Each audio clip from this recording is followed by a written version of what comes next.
guys, welcome. My name's Ben. This is UnchartedX. I've got another podcast for you all today. Sat down again with my good mate Chuck from the channel cfapps7865. I'm sure you all know him. We did a podcast not too long ago, but we thought we'd do a follow-up this time, taking a look at the Great Pyramid of Giza in a little bit more detail. It's just a casual conversation we were having using some of my footage as backdrop. It's a bit of an experiment in terms of how I was trying to pipe video and audio to Chuck, but I think it worked out. I've got quite a bit that I'm working on at the moment. I'm looking into a video about harmonic resonance. I'm putting that together. You can actually get a little bit of a taste of this because most of the footage is from inside the Great Pyramid and some of the sound is really, really awesome. So if you have a good set of headphones, this would be a good time to use it on this video. Looks like I'm going to be getting a chance to sit down and talk with Dr. Martin Sweatman. He's the author of a recent book that's just a paradigm shifter. It's called Prehistory Decoded. He's also put out a bunch of peer-reviewed papers, and all of this is based on an analysis of Göbekli Tepe. It's a super interesting topic. I'm really keen to sit down and talk to him, and I hope you guys will enjoy that. So drop the video a like and subscribe to the channel if you haven't already. Also, please do subscribe to Chuck's channel. He puts out great content. I have started a little new merchandise store. It's on my website. The details are on Teespring, mostly just because, I wanted to have shirts that said UnchartedX, and I've also done a couple of little things with the Serapeum. I'm planning to have a bit of fun making t-shirts. Again, mostly just so I can wear them, but I thought it might be a nice way that you can both support the channel and get something back for it. So that merch store is out there on my website. It's UnchartedX.com. I hope you enjoy the podcast. Cheers. All right, well, hello everyone, and welcome back to the podcast. I'm doing this on my channel on UnchartedX, and again, I'm joined by Chuck from the very popular YouTube channel cfapps7865. How you doing, Chuck?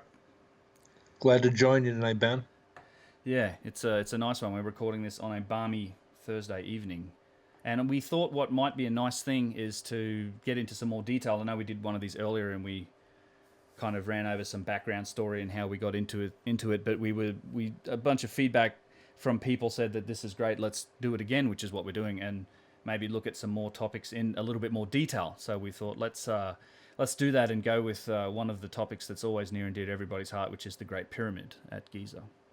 A lot of questions and a lot of stuff we are wondering about. This is true. Yeah, I've been in there a couple of times, and I thought as a background for this, what I'm trying to do is it's a bit of an experiment.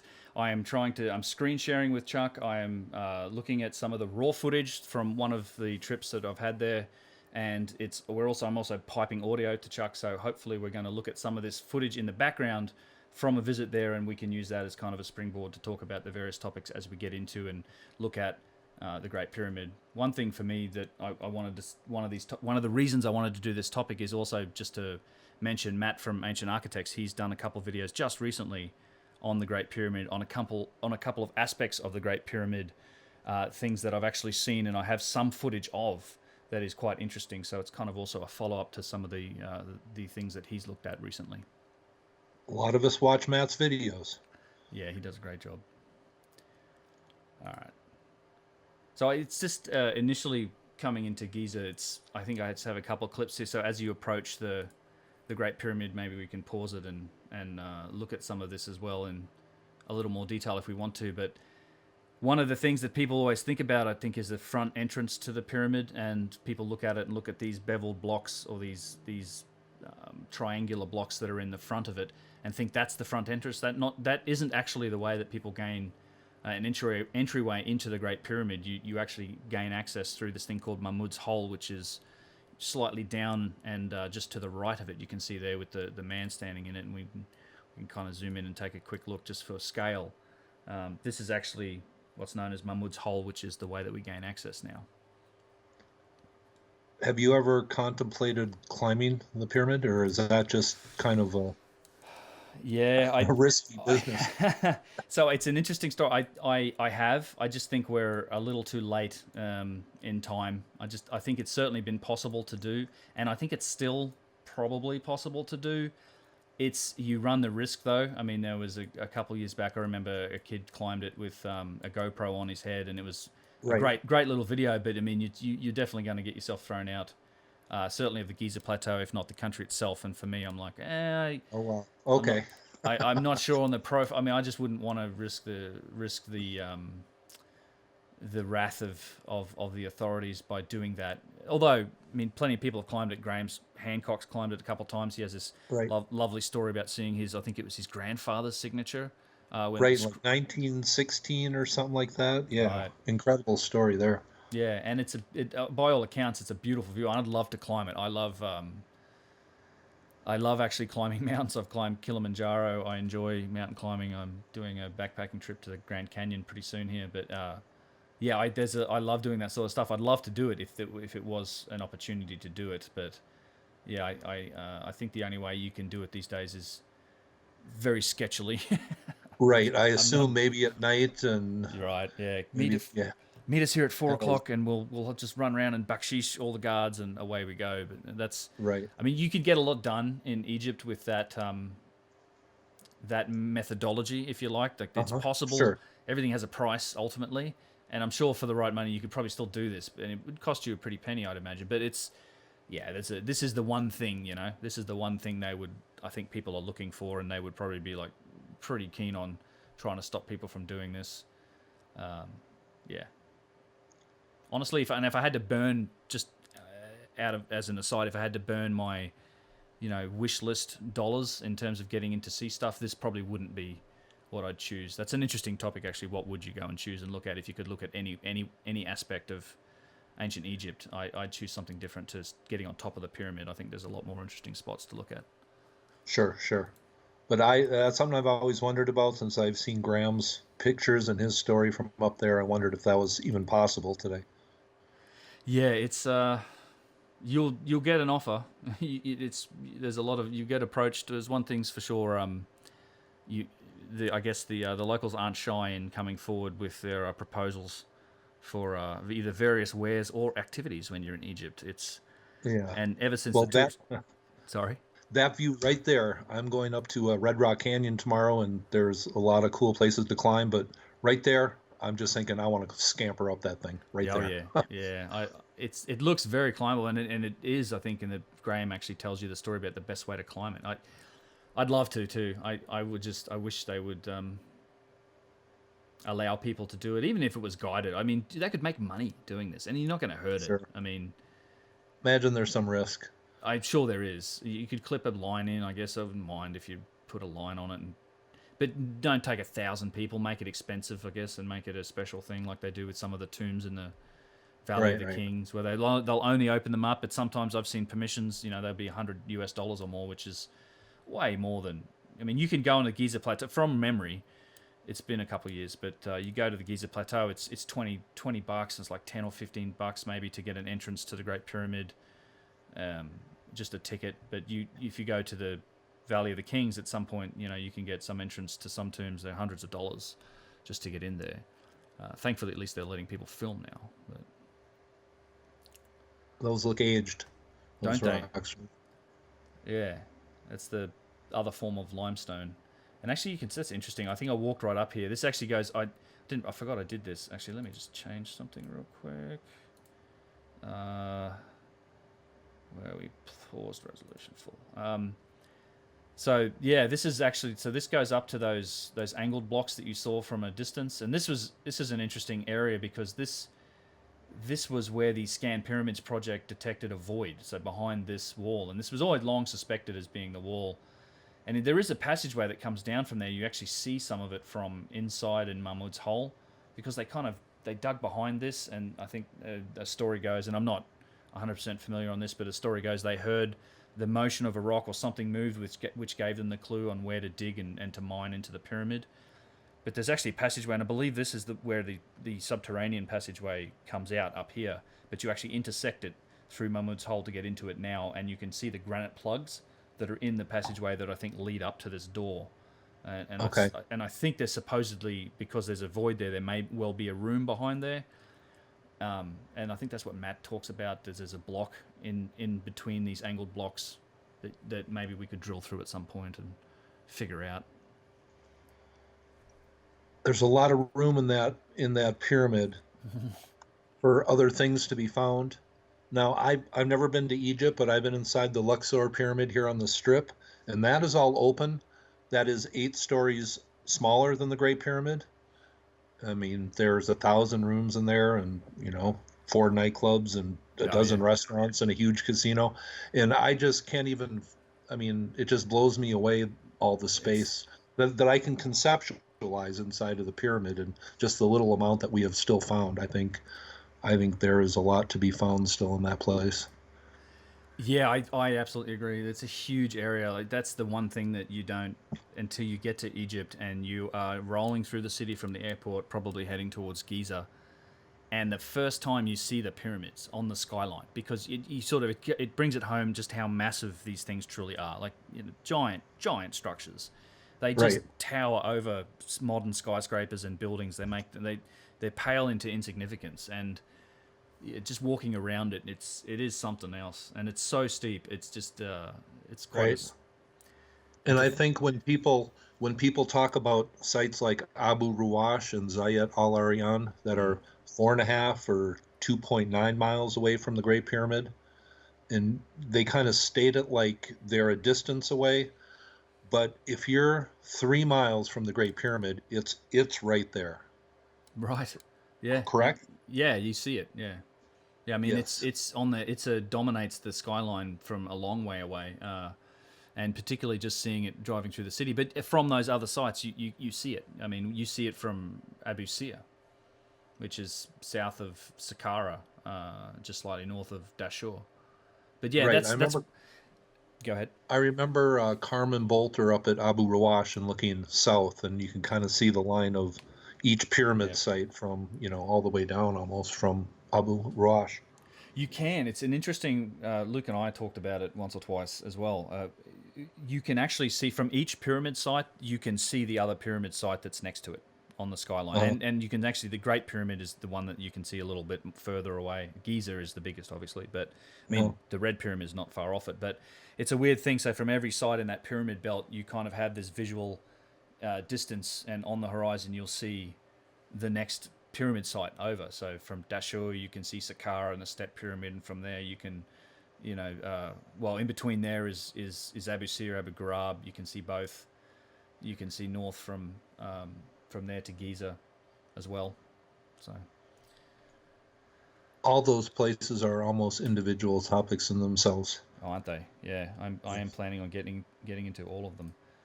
In fact, I do want to do a video on this bit specifically because I think, and we'll play some sound later on in this as well, because I'm actually looking into resonance now as a topic because I've had some very interesting experiences from a resonance perspective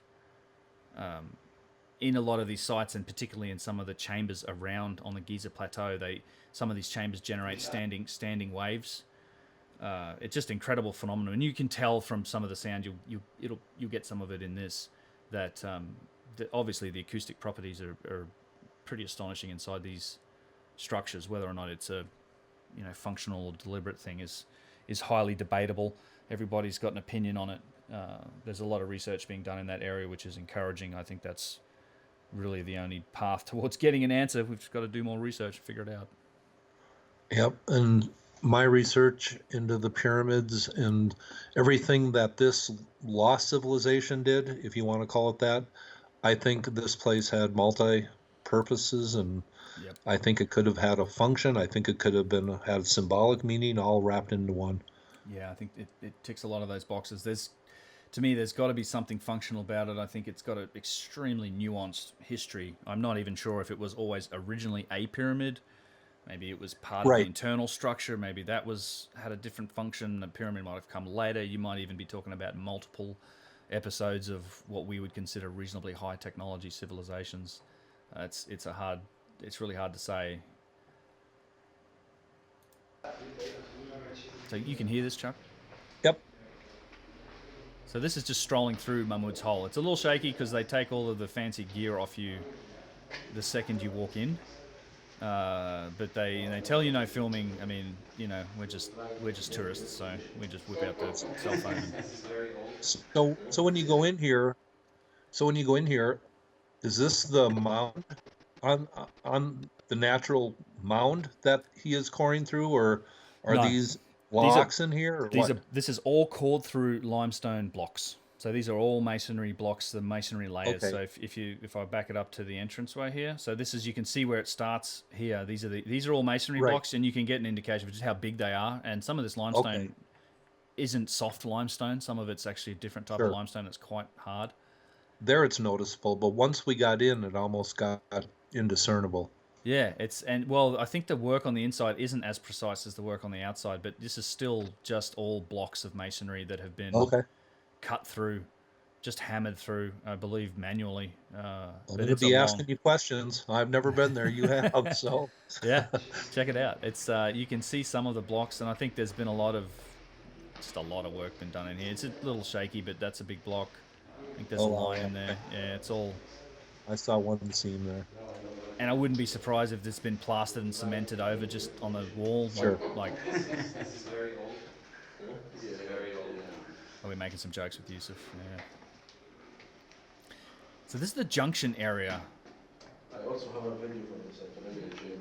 So if you stop here, so looking down here is the passageway, I believe, that goes down and straight to the Queen's Chamber and also down to the subterranean chamber, I want to say, because the first time I was in Egypt, I went down into the Queen's Chamber and the subterranean chamber, but I don't have footage of that.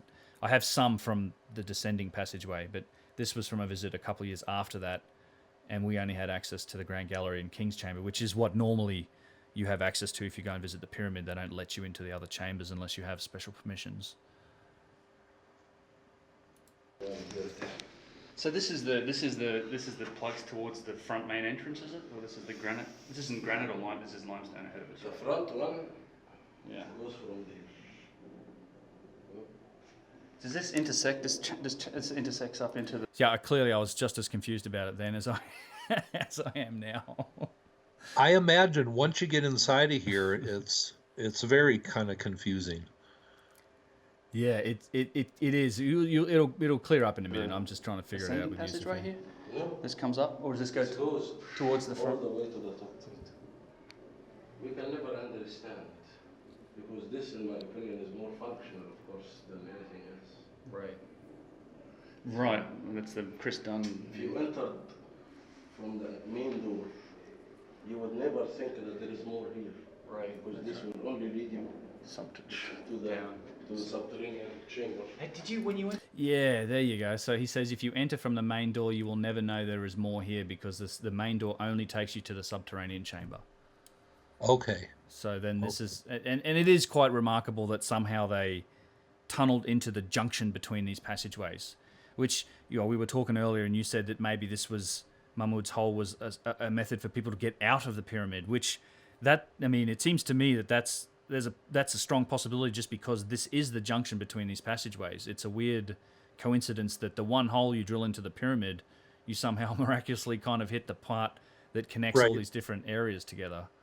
And I've actually read a couple of articles. I think Ralph Ellis wrote one of them that was in Ancient Origins website about how he very clearly tells you why this is an exit, not an entrance originally.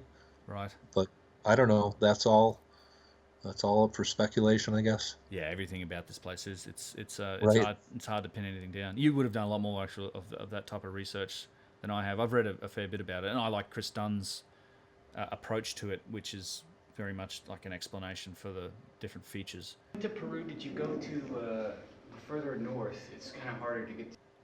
So now this is the what they call the ascending passageway. So this is from that junction. You go up what is your atypical pyramid passageway, and this now ascends up to the Grand Gallery from Mahmoud's hole. Yeah. You want some light, Luke? No, we're just looking at this white stone here. It's just probably It looks. mute that. Trying to figure out my torch. I would also, if you ever go to Egypt, a tip for the new players: bring a torch, bring a bright torch. Like I actually, this is a mountain biking torch, like a helmet mountain biking torch. It puts out like a car headlight type of light. Highly recommended for this because you find it's very bright outside, but every time you go into something, it's always super dark and not very well lit by the authorities. Right. So here you go. This is the into the Grand Gallery, which is just stunning.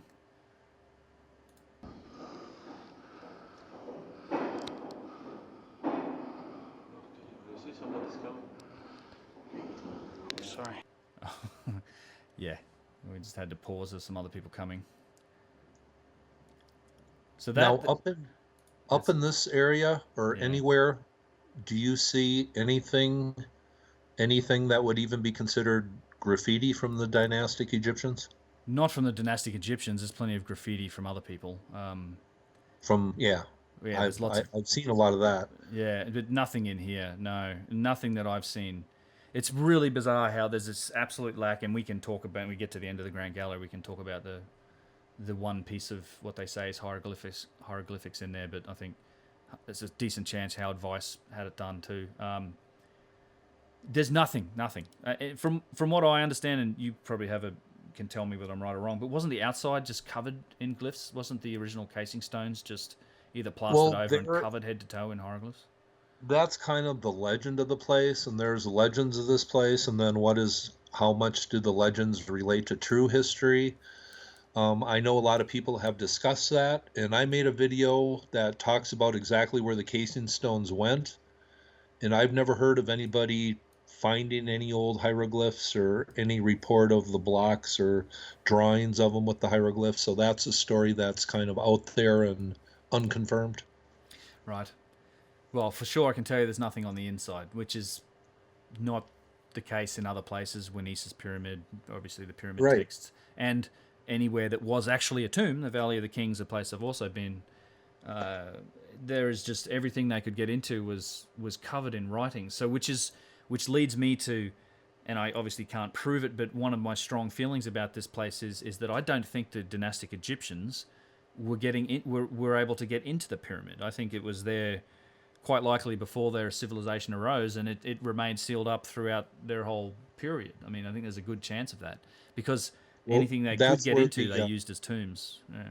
I agree, and I think where they got into, they at least put some rough graffiti, like on the boxes at the Serapeum, Right. and I think that's where the term hermetically sealed came from.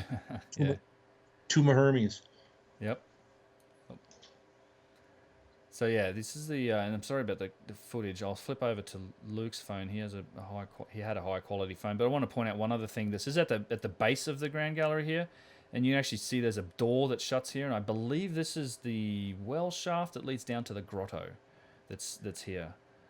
Let's just see if Yusuf says anything about it. I'll unmute it. Your torch down here. Put my torch? Yeah. You see that passage? Yeah. Leads all the way to the subterranean. This is the, what is it called? The Well of Souls? No, that's at Is the that what they bottom. call it? No, that's down in the subterranean chamber is the... I like how I correct myself in real time here.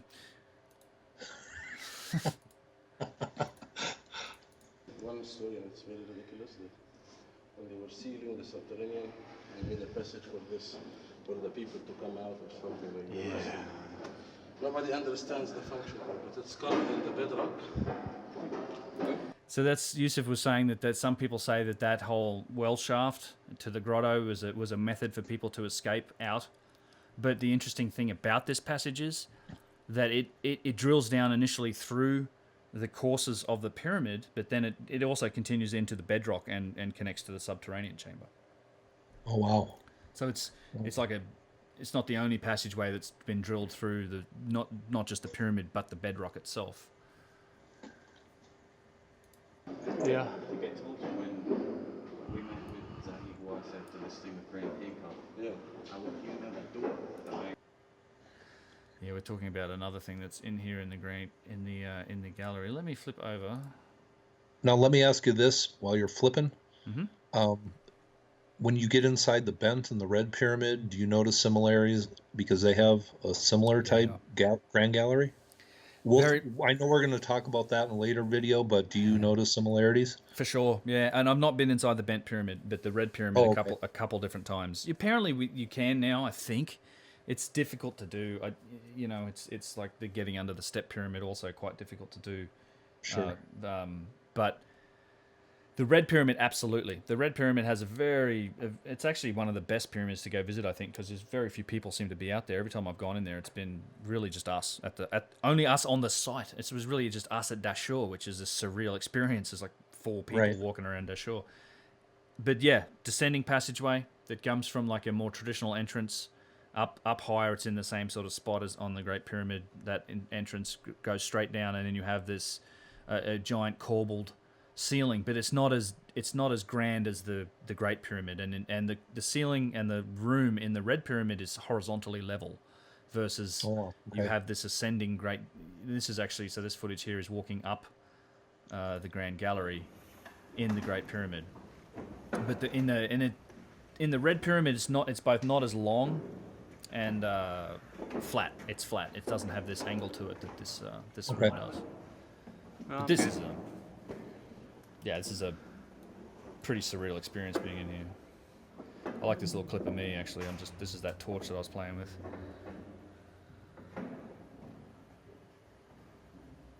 Niches cut in the side there, Pardon? evenly spaced Yeah. on the ledge there. The niches, yeah. So we actually get a close look at some of these. This is very interesting, these niches. And one thing to remember too is that these stairs that's all added afterwards. The rail and the stairs. Originally this place had no stairs, and it would have been real difficult to move around in as a human, which makes you think, okay, are we really humans going in and out of here, or is it more a machine? And these cogs certainly seem like they're functional. Absolutely, yeah. And in fact, they have some interesting masonry work right in front of these cogs. They have these vertical bits of stone, and you'll see that in a minute. I believe, if I recall, this also here he goes. is a mystery. What's the function of these bits? See that? They've got this like vertical piece cut into them, and so Okay. that you can actually, that's straight up and down this piece here, and I'm not sure what the stone is for, but that you can see that's the angle of the entire room. Okay, I got it. Yep. And these pieces of stones locked into the other stone. What would be the function of something like that? Yeah, what was there ever anything found in these grooves or nothing? It is filled with another stone. Look. That's another slab. Locked in also from the lower level. Right, and yeah, you can definitely see the tool marks on it. I'm not understanding the function of it. I love Yusuf. He learns something every time he goes in here. He tells me, and he's been in here an awful lot, and he sort of finds something new to wonder about every time.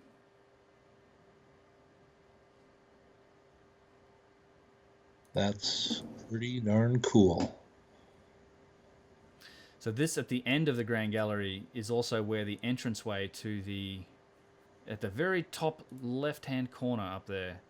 Let me just back that up a little touch. Yeah, so the very top left-hand corner up there is the entranceway to what's I know them as the relieving chambers. What else? You had a name for them, Chuck. You said. Campbell's chamber was one name that I thought I would guess at. I can't remember what they are. John Anthony West calls them resonance chambers up above the King's Chamber. Yes, so that's the entranceway to there. You have to get this rickety series of ladders and sort of zigzag your way up this. It's actually really tall. It's quite intimidating, I'd imagine, to be up that high, but then crawl into a little hole that's up in the top left-hand corner of the roof there, and then that gets you into those series of chambers where they then cut a little passageway to go up into those respective chambers. And now, is that little hole something that was quarried through, or was that always open, or how did people get there originally? I think it was opened. I don't believe it was always there. I think it was done by one of the early explorers. I might be wrong. Vice maybe back in the 18th. Yeah. Well, he was the one credited with discovering them, I'm pretty sure. And this is where some of the controversy comes in too. So maybe it's worth detouring a minute into that, because in one of those chambers, and I know, Chuck, you had an image of one of those chambers. Do you want to throw that up real quick? And I can All right. I will stop sharing. Let me go over and figure out my stuff here. Yeah, so from what I understand, there we are, Campbell's chamber. So Campbell's chamber is the top one. So yeah, you can actually see in this diagram where the end of the Grand Gallery is, right on the right hand side, and then that's the passageways are at the very tippy top of the roof of the Grand Gallery that leads you into the first of those chambers that sit above the King's Chamber. And I think this is where the credit to Khufu comes in. Red ochre cartouche that is kind of poorly well done was discovered up in a place that is basically an attic of this place, and they credit that with building of the whole place. That's right, the Friends of Khufu thing. Yeah, and it's so, and the controversy for me comes in when you get into the backstory around Howard Weiss and what he was doing at the time. Like, he was very, I believe, and this is, again, I could have done some research before talking about this, but from memory, I believe he was under some pressure to gain and make a discovery in order to get more backers to continue his work at Giza, because I imagine this has got to be something you want to do. I can imagine the pressure on trying to do that. And I believe it was either some lord or lady or some royal, it was something to do with an aristocrat. Someone, his backers needed some discovery, so he was under a fair bit of pressure to do it. And this red cartouche, this red ochre paint came at a good time for Howard Weiss, I think it, and then him coming and saying, well, now we've tied the place to Khufu, Friends of Khufu, whatever. There's a lot of controversy around that, which is why a few years ago you had a well-publicized case of some Germans that got in there and got a tiny little flake of red paint off one of these chambers. They hired the pyramid out for a couple of hours, which you can do. They probably found a guy that had the ladders to get up in there, and they got up in there and they chipped off a little tiny piece of just a tiny fleck of paint from a very unobtrusive area of where this cartouche was, with the intent of analyzing it. And I don't even know what happened after that. The whole world sort of caught on fire for a while. In this stuff segment. hit the fan. Yes, it did. Yeah, and I recall when it happened. 'Cause we were actually in contact for a while. I've exchanged emails, and I know Luke has as well, with one of the Germans who was part of that 2-man group that did it. Oh wow. They don't speak much English. They've had a few interviews that are in German. I just haven't followed up on it in quite a while. I'd love to hear what happened. But yeah, that was that's got everybody's pants on fire. That whole episode. Wow, I would love to talk to one of those guys, but yeah, me too. Sprechen Sie Deutsch? Right. Yeah, we need somebody who does. That'd be fun. Because I do still have their contact details. We could probably try and follow up. I've honestly not gone down and found out if they've talked to somebody, or if they've they've had that discussion somewhere. I haven't seen it, but I would love to talk to them and find out myself as well. But I don't think anything ever came of that, or any research study was announced on that, right? Nothing. Or anything. Yeah, nothing that I know. It's so hard to. I mean, you're already just questionable kind of scientific method, just the whole circumstances surrounding it, right? But and no matter what you find, I think the whole thing was set up. Zahi was always going to throw shade on all of it from the start, which is kind of normal. But anyway, what I wanted to mention about this, the way this is situated above the King's Chamber here, and I made a video on this. I just think what is represented above here is a representative of the Djed pillar, one of the oldest symbols in Egypt, or what became Egypt, and right above the empty sarcophagus in the western side of the King's Chamber. I think that's all symbolic. Yeah. That's what I wanted to mention. I know you look at things in a kind of a more technical, functional type way, but I think it could all fit. I think you're right. I mean, it definitely looks like a Djed pillar. I'm just looking at it and seeing a Djed pillar. It's you're right. And there's and there's an important story about during the night when the Djed pillar stands straight up, and that's supposed to be the backbone of Osiris. And when Orion, there's a certain point in the night sky where Orion is standing straight up in that sky, and it represents that time of night. To me, that's what it represents. Yeah. So I just thought I'd throw that in there. People can buy it or think about it or do whatever they want with it. I love that sort of stuff. I honestly have one of the things I go to, and I just kind of touched on this in my last video on South American architecture, because again, this is something that Ancient Architects channel and Brian Forrester have looked at. I'm sure you have too, which is there's this symbolic interpretation of a lot of this architecture, and there are shapes in it all over the place. I keep coming back to this. What's first? Is it the chicken or the egg? Did we do we create the symbology based on the shapes we see, or has the symbology driven the architecture to put those shapes into it? Because it's always a subjective interpretation. It's it's funny. I think that's a good point to bring up, but in my opinion, I think it's the very earliest myths that got these civilizations going that created some of this architecture. Yep. I think so. I think there's a connection. To me, I've made this distinction in some comment discussions here and there, but one of the things that Yusuf points out, and I agree with him, is that we have what I like to call these precision objects that I think are totally evidence for a lost ancient high-tech form of high technology, whether it was whatever civilization it was. I don't believe the Egyptians as we know them were capable of it. And these objects come to us from something before that.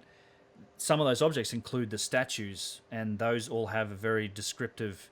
You can stop screen sharing, anytime you want. Okay. I'll start up again. But all right, of I those... was fiddling.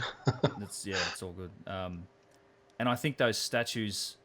There's a connection between the pyramid builders and the later dynastic Egyptians, because they modeled themselves after that culture. I think there's some of those statues that are absolutely from the builder period, and so I think there's a real connection when it comes to symbology and the culture. And I think the same thing is quite likely in South America, where you do need a bit more sort of interpretation to see some of the shapes. And I think the Inca were a little liberal in how they interpreted shapes, because it's not just the architecture where they saw shapes, they also see shapes in just the hillsides, the mountains, and the environment around as well. And that's just, I think it's just how they connected their spirituality with the reality of the world around them. I think it was just all formed a belief system for them.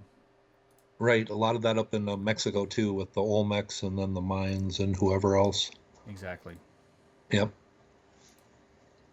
Let me unmute. Well, at one level, this was a great accomplishment. Yes. After many years of not knowing what is this about or what does this say, so to find finally the translation of lots of the hieroglyphics. I cannot say all of it is translated correct. Right. Lots of it is translated in a good way. So they thought that this is the top of what we can reach if we can translate this, but it's not. Because machining... So one thing, this is where it is some of this graffiti that's on the wall here. This is like the English and later period graffiti right at the top here. One thing that I will point out here that I would love to see somebody find for me on maps or on diagrams of the pyramids, because I don't believe it exists. I've talked about this in previous podcasts. I've never really got to a straight answer with it. But as you exit the Grand Gallery here, and you go under this portcullis area, there's this grate. There's a door and a passageway to the right. This is going towards the King's Chamber, and this is a real mystery. Like this doesn't appear on diagrams. It appears, you'll see this here as we shine a torch into it. I have some footage of it from my phone as well. But there's a passageway behind here, and it seems to cut behind the King's Chamber, and maybe disappears around that corner over there. You can kind of see that. I can see back in there, yeah. Yeah, and it's... Now, is there other places along with this that there are grates, or there's obviously things blocking passages that we don't know about? Well, not that we don't know about. They always have a grate that stops you getting down to the Queen's Chamber and the subterranean chamber there, and that's just the special permission grate. But there's this grate here that, and there was the grate at the bottom of the Grand Gallery to the well shaft. But this to me is something of a mystery. I don't know what this is supposed to be or where it goes. Wow. Well, just the fact that you get a glimpse of it. Right. Yeah, and not the best equipment in the world. Like, you're not allowed to take cameras in there. They won't take your phone off you, at least. So that's what we're limited to using. Although phones, I think, are getting much better. So then you see that's the straight passageway to the King's Chamber. But yeah, there's this weird thing off to the side, the right-hand side. And you can't see any back wall back there, or it just goes... No, let me try because I believe I have a little footage of it here as well. Yeah, so this is from my phone. This is this is it here. So ascending passageway, grand gallery, and then there's this whole So this is looking through that. Where is that? No, that's sorry. That's to the Queen's Chamber. That's at the bottom of the grand gallery. Let me just speed up here. We'll go up through the grand gallery, which we've already seen most of. Just me, so here we go. So this is then right at the top. It's translated like this. So yeah, this is again another view from this weird little side passage. See that? Sound vibration.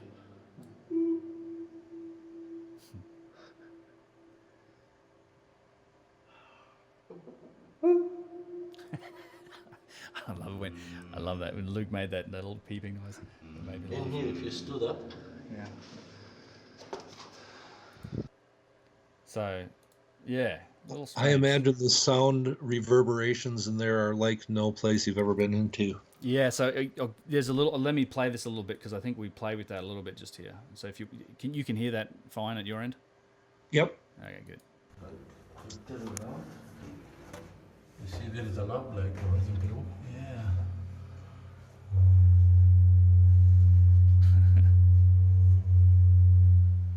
Wow. This is what's labeled as a resonance valve by Dr. Christopher Bell.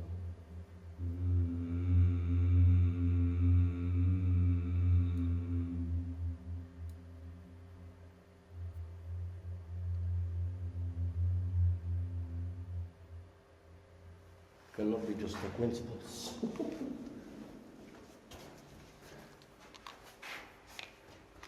So you know the official story about this? When they think they put the barrier on the inside, Right. Yeah.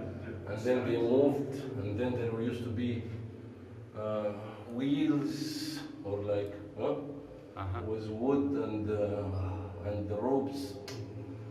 I don't believe it. This is all also, in my opinion, is an imagination. Where is the wheel on the other side? Right. You know what I mean? Has to be another wheel on the other side.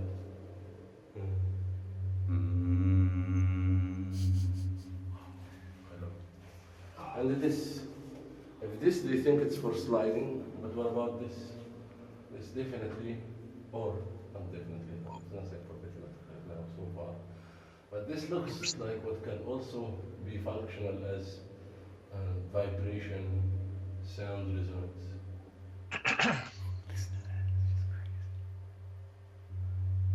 Now that's grand. Yeah. So, giving away some of the resonance stuff that I'm going to get into in the video. There's some really good recordings of it in here.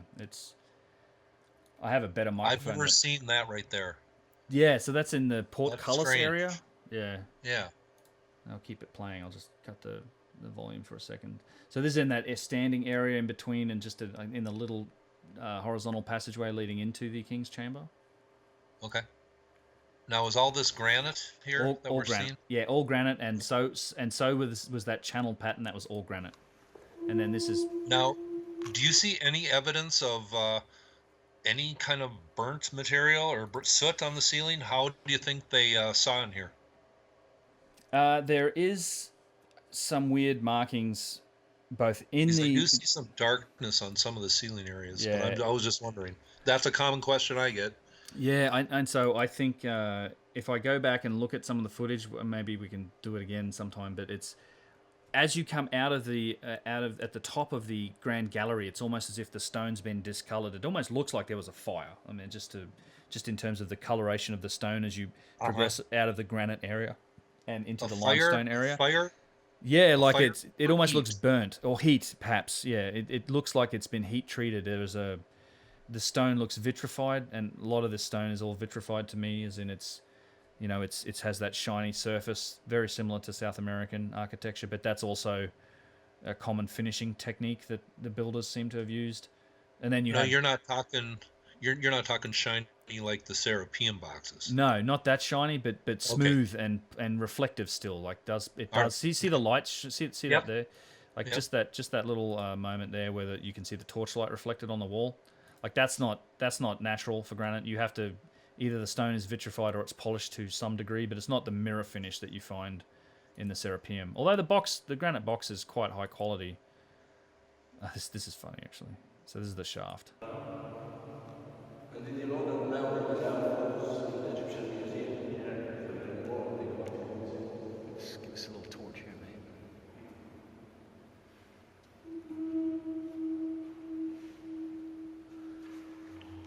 Oh, I found ancient water bottles. Whoa. That is just a crying shame.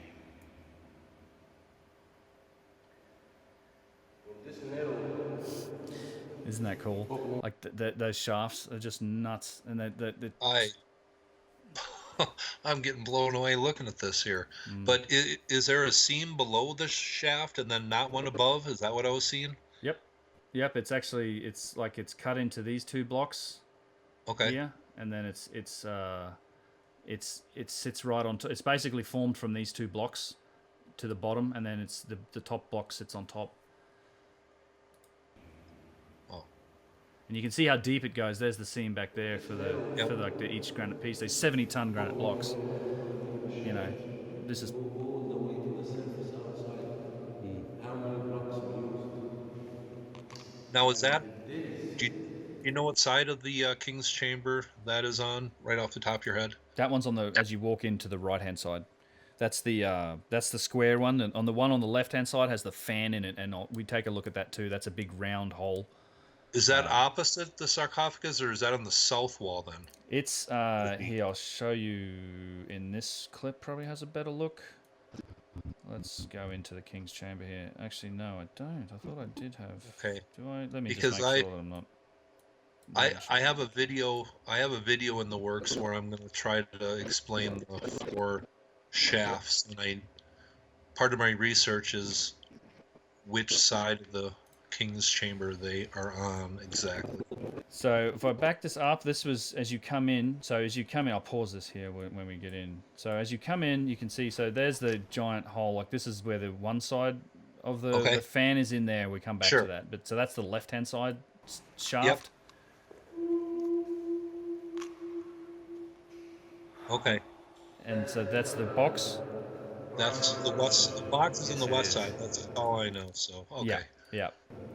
So as you that'd be come the in, south side there. right, and then you walk forward, and there's the shaft. Right, it's right here. And So that's on the north side, and that's very important. And I'll west. be talking about that in the video then. Right. So yes, this is the north side shaft. Now the Madame photos in the Egyptian museum. They're very important. They go to the museum. Just give us a little torch here, mate. But that's some great footage there, Ben. Yeah, this is I've never seen that look up there like that. Yeah, including the water bottles from some tourist. I love them. Jesus, come on, people! Don't use the pyramid as a trash can, please. Right, that'll be bad juju in the afterlife. Yeah, well, Yusuf makes a good point here.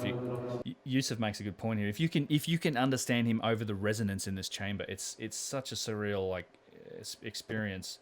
And this is the thing, like Chris Dunn in his book talks about being able to crystal clear hear somebody speaking at the bottom of the Grand Gallery from up in the King's Chamber. And also that if you talk in the King's Chamber, it goes down through the well shaft and you can hear it in the subterranean chamber.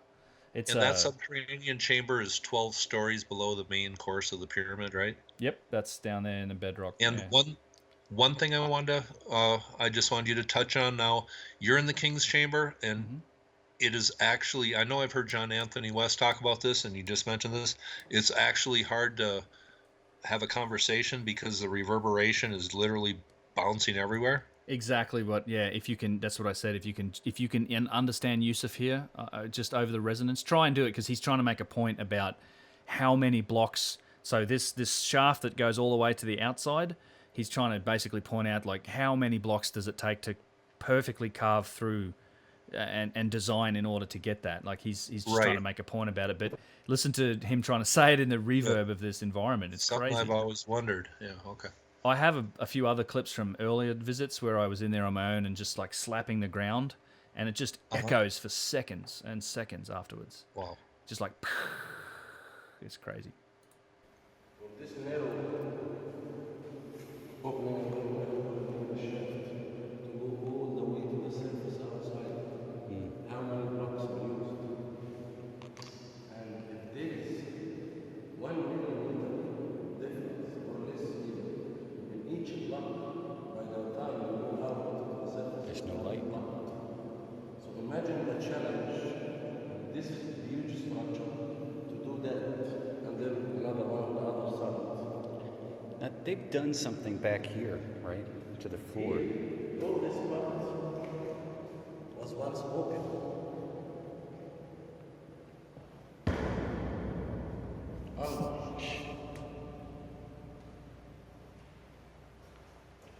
Yeah, look at this cement.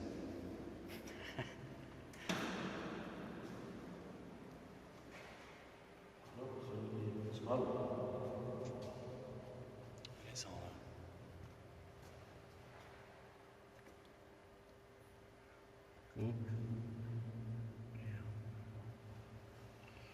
So, what is the explanation? The ancient Egyptians ran out of granite?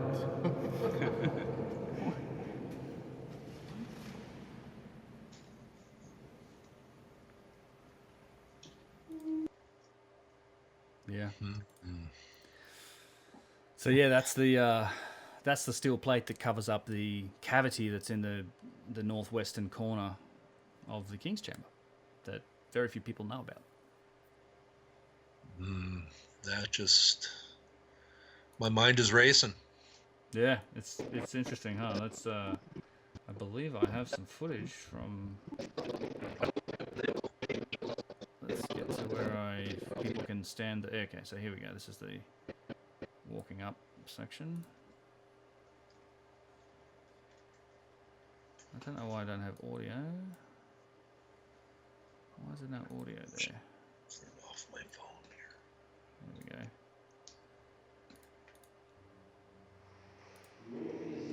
So let's skip forward. We come in and this is where I get to take a look with my phone and a torch and try and take it. It was really interesting. I did share this on a podcast on Pukajay. It hasn't had many views, but it's still there was still a number of people that had photographs of in the 80s and 90s from back here and what is back in this room. And I've got some. We can zoom in and look at it, but there's clearly a cavity. Right. Wow. And there's actually what looks like you will see some interesting things here. I'll pause it when we get to it. But, this might be leading to a question I have coming here. That's on the tip of my tongue. What's that?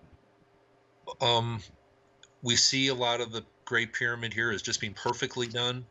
Do you think there are maybe areas that are just kind of crudely, roughly done that were never meant to be seen?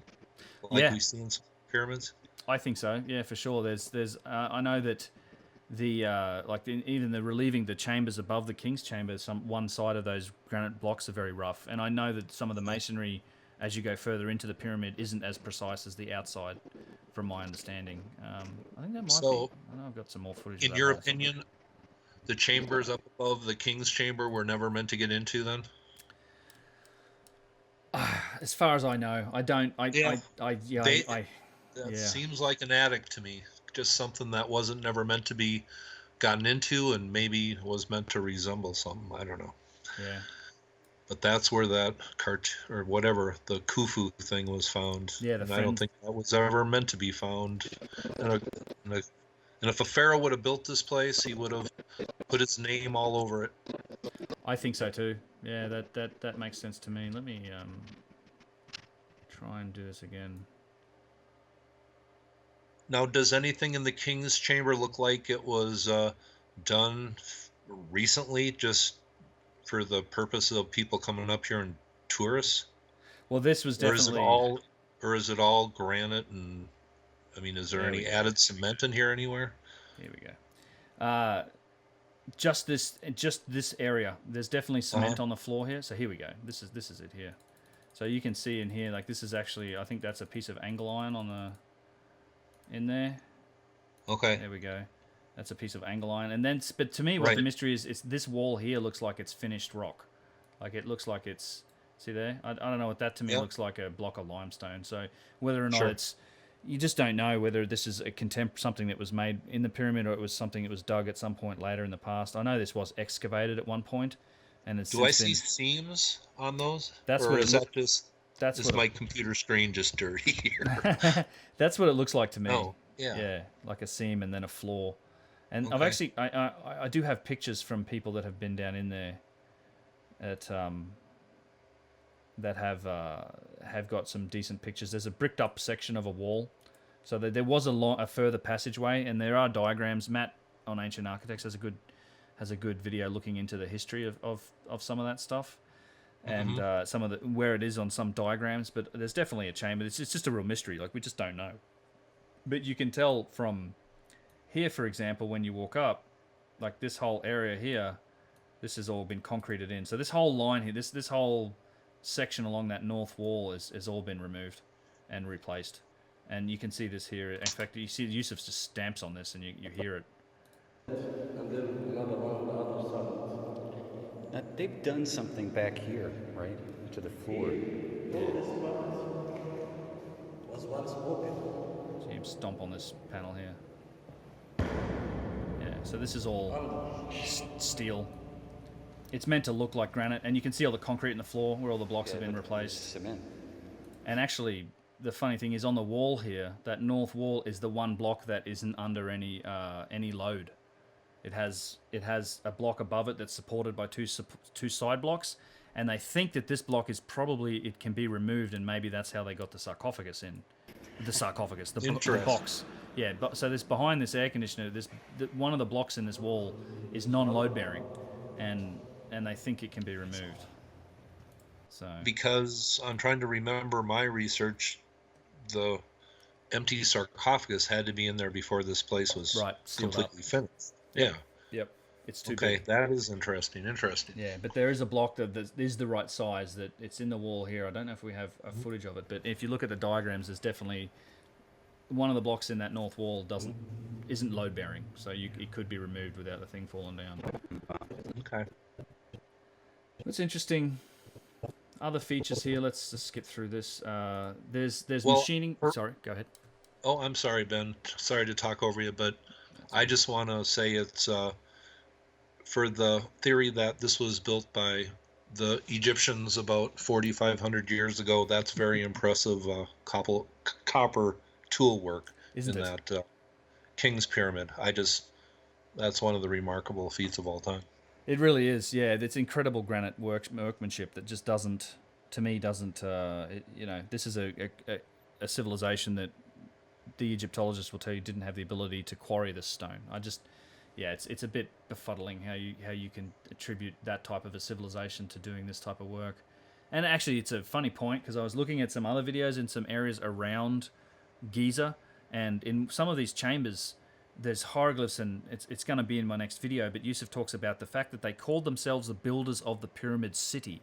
They never call themselves the builders of the pyramid, but they're builders of the pyramid city, which is obviously what sprung up around these pyramids. And there are some of these, these false doors, what look like false doors, in a lot of these different areas that are made from limestone, and the paint that's still on them, it's dabbed with this ochre paint and in a certain way to make it look like granite. Like, they're actually, the people that were building at Giza were trying to make their stuff look like granite. You'd think, well, how come they don't just use granite? Apparently they made all this stuff with granite. Why couldn't they just use granite? Now, what is the smoothness of the granite in the King's Chamber compared to granite you see in other places of Egypt that obviously came from Aswan? Is it just as smooth, or is it very similar? Or It's the granite, the finishing on this the box. It's very the dark box and the walls. the walls. I think it's all the same. It's incredible degree of finishing. It looks very smooth. I haven't seen any measurements, but there's actually machining marks on the box itself, and I have some pretty good footage of them. So see, if you look in there, you can actually see it. Grooves, It's hard to see. It's like a machining groove, right? perpendicular grooves, or These are horizontal grooves right here. If you just, I right. know it's probably real small for you to see on your screen, but I'll back that up a bit. But you can see drawing this line here, and then I've got some better footage of it on my camera, just being in the portrait mode. But yeah, you can see this groove along the top. To me, these are clear machining marks. It's something that you do see on a lot of the high technology objects. You see them on slabs, on statues, on boxes. There's also circular saw drill holes, but these have been filled up with some substance, like whether it's wax or something, but there are these holes on top of this box. Now these have been, maybe they've held candles in the past or something like that. And then there's some machining that actually looks like the way that the lid was slid on. There's actually a stopper on the top of the box itself that looks like it was the way that the lid was slid on. And in fact, Yusuf just kind of figures this out while we're in here. It's like a new thing he hadn't quite seen before. I'd like to hang out with Yusuf for an evening. He's a great guy. Yeah, he seems very good-natured and also tremendously knowledgeable. Fantastic guy, very hospitable as well. If you get to know him, he's him and his brother and his friends, they all jam at his place. I've had a couple evenings hanging out with him. It's a real good time. Yeah, and he has his, obviously his father was quite famous. They have a store that's right there in Giza. It's the family home. It's like 5 stories high. It basically looks out at the pyramids and the Sphinx. It's across the road from them in Giza, basically. And it's pretty surreal to sit out there at night on his balcony, and you can watch the light show that they play over the Sphinx every night. And it's a big theater production with noise and all that, and laser light show, and it's it's a trip. I was actually down at the Sphinx today at Luxor. Nice. On the Strip, yes. I tried to get under it, but all I found was a couple of German guys smoking a joint, so I left them alone. That's probably what's under the port of the Sphinx as well at this point. So this is, you can see the flatness of the top here, and I think he mentions it. Yeah. It looks like slid in.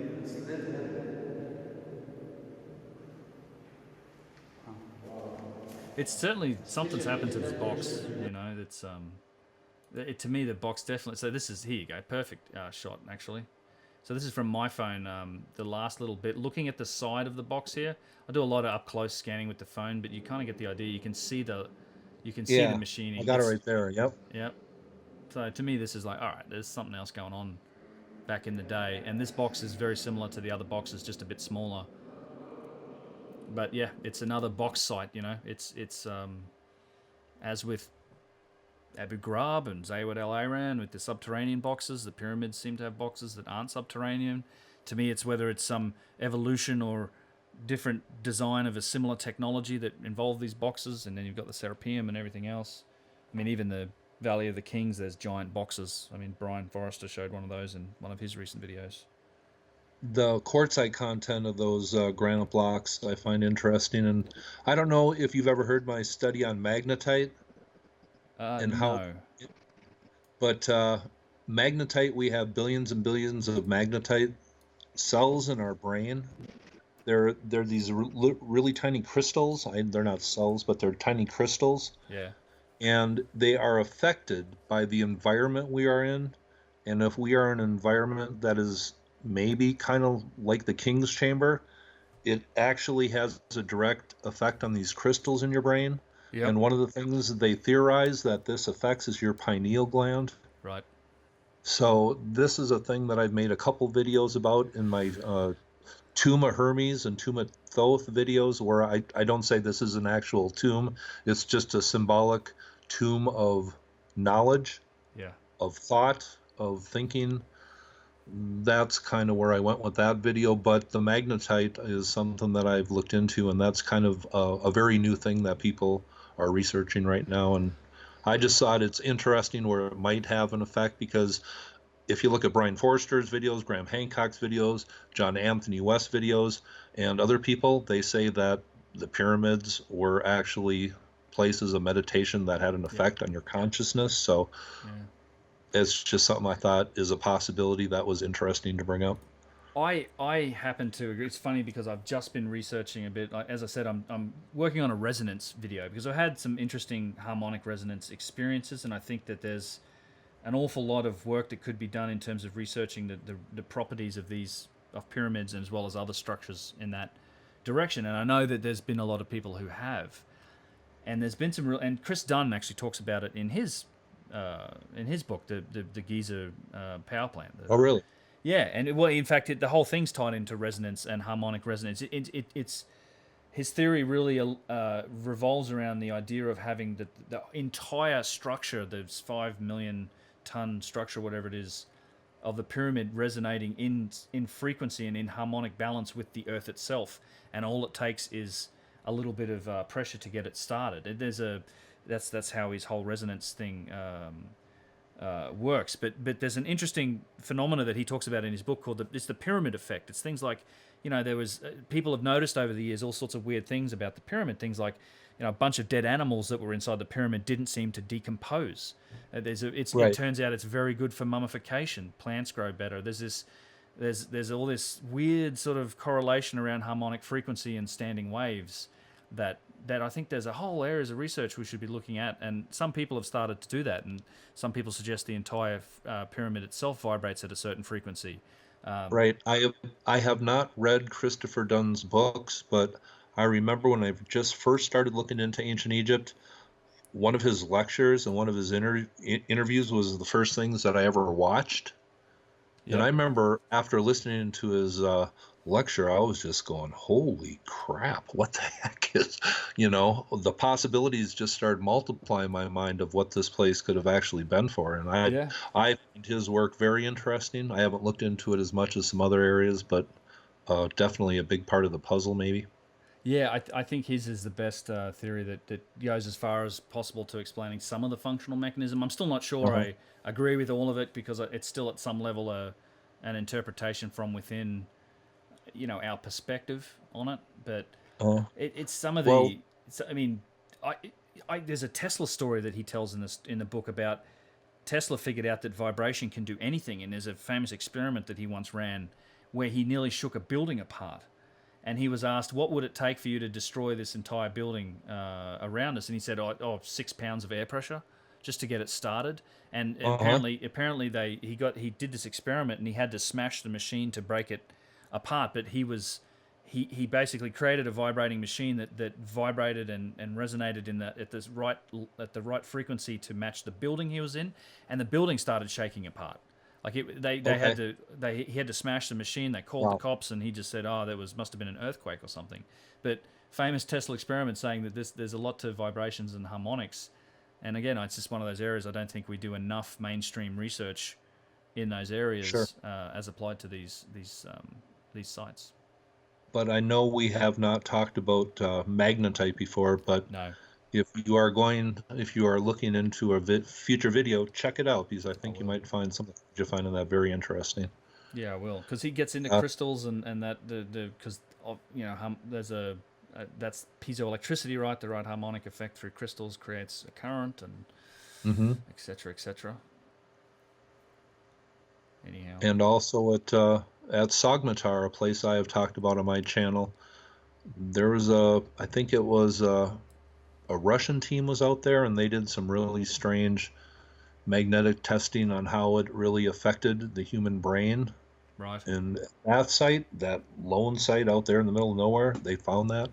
And that link is on a lot of my videos. So that is one thing I found really interesting about that place. I've watched some of your Sagmatar stuff. Yeah, it's excellent. It's not something that I know much about, but you're just a fountain of knowledge when it comes to those things. You've got quite a lot of research.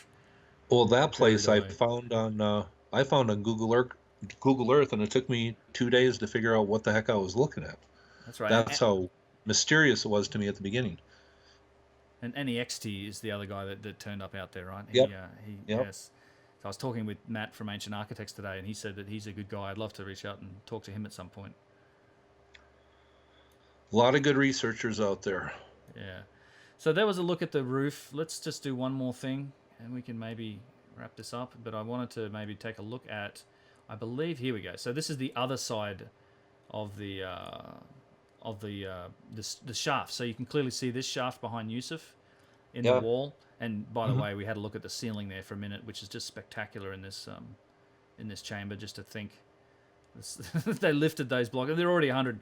King's Chamber is already 150 feet above ground level, and let's not forget that the Giza Plateau itself is a couple hundred feet above. It's a plateau. It's above where the river would have been by quite some distance. But also here on the other side of the chamber is this fan. It doesn't run, but it's hooked up to this. It's in the area for this shaft, and you can actually see the original shaft passageway on the bottom.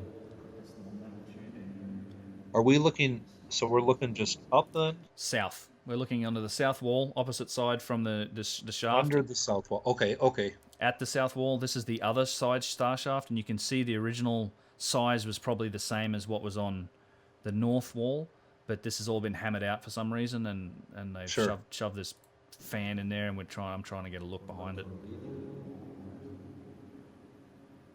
It's like a man-sized hole. Well, see, this is the tube. Look, you see that? Yeah, I see. But it does narrow down, that's for sure.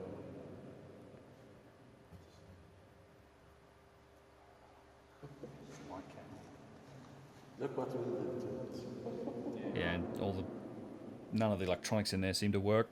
All the lights, it's always very dim.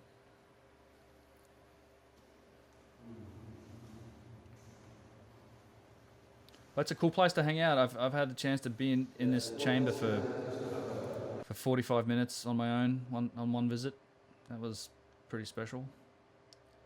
I've done a video on the sacred mathematics in the place, just the layout of the King's Chamber. Well, I think a lot of thought was gone into every single passageway and chamber, and yeah, I think but no glyphs, no hieroglyphs. I think that speaks volumes that the dynastic Egyptians never got in here, because they would have put crude hieroglyphs at least. They would have put a little monument inside of this place. Mm-hmm. They would have done something. They would have, if nothing else, probably just put plaster over the walls and, Khufu. If Khufu built this place, he wouldn't have just left a symbolic ceremonial boat outside in a pit. No, and a what is it, a 2-inch or 3-inch statue? That's the other connecting rod that they found down at the Sphinx at the Valley Temple. And I've got pictures of that little statue of Khufu. It's like, this is how they attribute the pyramid. And do you think that statue, just how small it was really all that was never found in the thousands of years? It just happened to be there? Right. Got lucky? Yeah. Yeah, right. Just got lucky this time. Yeah, it's a strange thing, isn't it? I mean, the whole silly idea that they're tombs. I mentioned the concept of labels, and it's just it's an exercise in labeling. I mean, there's so many logical holes in it. How many tombs did Sneferu need? I mean, he's how many pyramids does he have? 3 or 4? I mean, it's just silly. He's got it's very strange, because I've looked into even some more Sneferu pyramids, and he's maybe a half a dozen they think might be his, so that's ridiculous. And some of the larger ones too, and I'm sure we'll talk about those in the future. Indeed. Well, that's the end of the footage I've got for this. There are other areas of the Great Pyramid that we can explore, but I think that's probably a good look at it for now. And actually, here's something for you to look at. One last thing. This is the burn marks, the discoloration on the granite. And this is so you can see this passageway here comes from the King's Chamber, and then over here is off to that side passageway. You can clearly see there's been some sort of heat or some effect that's hit this granite from the direction of the King's Chamber. Now maybe I'll just let me unmute it and see if Yusuf has something to say about it.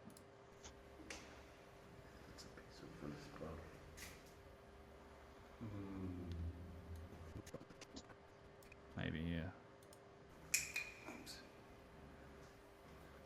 But you can see that different discoloration. This is what I was talking about with the colors in the stone coming from the King's Chamber. The other thing that always mystified me about it is the fact that the entire chamber seems to have been expanded out 1 inch, like it's been pushed outwards in all directions by about 1 inch. I think just from time. Well, they say probably from earthquakes, but the idea that there was some pressure in there, and almost as if it was an explosion, would explain possibly how all of those blocks have moved outwards 1 inch. There's been I'll have to look it up to find the reference for it, but there is a calculation and measurement somebody did that's shown that the entire chamber has kind of been bulged out by 1 inch, like pushed out. Something happened in there. Couple questions. excuse me, couple questions for you then. In the King's Chamber, do you feel different, like mentally, when you're in there? Do you have a different state of awareness or anything that is different than when you're outside? It is full seat of the pants response to that. I mean, I can only say yes because it's something that I felt though in a few other places. I mentioned it in my Napahuaca video as something that seems to happen on these sites. There's a real, not something I was ever expecting before going to Egypt. There's a real right brain connection to these sites. There's an emotional connection to these sites, and it's definitely a. I feel something, but I don't know if that's just me being excited, because I'm there and I'm enjoying myself so much, or I'm just. Is it any different being? I know you've been inside the sarcophagus. Is it different being in there, or do you get a different state of meditation that you start really going places you don't normally? I tried. I had a bit of a transcendent, like a transcendent experience in there myself, because I was in there for about 45 minutes on my own. It just happened to be a slow day. I rolled up, took a ticket, and went in there and just stayed in there for a while. And I probably spent a good 25 minutes just laying in that box with my eyes shut, just breathing and trying to do that. And it was a special little period. I'll bet.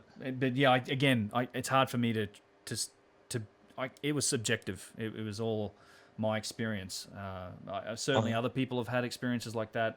Quite famously, Napoleon apparently had quite an experience. He spent a night in there. So right. Yeah. His whole deal has been a little misunderstood. People think he actually shot off the nose of the Sphinx and all this stuff, but he actually had pretty good respect for the monuments in Egypt and made one of the first great documentary books on it. Yes. One other thing I wanted to ask you: when you're inside of this place, just going through the Grand Gallery and stuff, do you feel as though you are inside of a disassembled machine, kind of?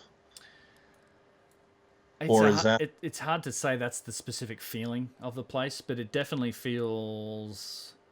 I've always felt a little bit like there's some industrial. That's probably the best word for it. I feel like there's some industrial flavor to all of this, like the Serapeum. All these pyramids, they feel functional. It's the straight lines. It seems to be such purpose in what was done, and so confusing in terms of it doesn't feel like it's a human space. Like just to get in them is so uncomfortable. The descending passageways, the ascending passageways, the steepness of them, the fact that we've had to add stairs in them to make it even remotely kind of doable for people. There's definitely a feeling that it's alien almost, but sacred at the same time, because I guess that's just my perspective on it. But yeah, there's an industrial flavor to it. I wouldn't say I felt like I was in a machine, but I felt like I was in something. See, you were in something, all right. Yeah, it's an astonishing place. I'm just drawn to it too. I want to go back immediately. Like it would be the first thing I would do if I got to Egypt too. I'd roll up and just walk straight up to the plateau and buy my ticket and just probably go in here. Yeah. If I went to Egypt, I'd love it so much. My family and friends would probably never see me again. I'd love it a lot, I'm sure. Well, we could put together a fun couple of weeks. It's something I'm thinking about doing for next year. So I know a few people have asked me.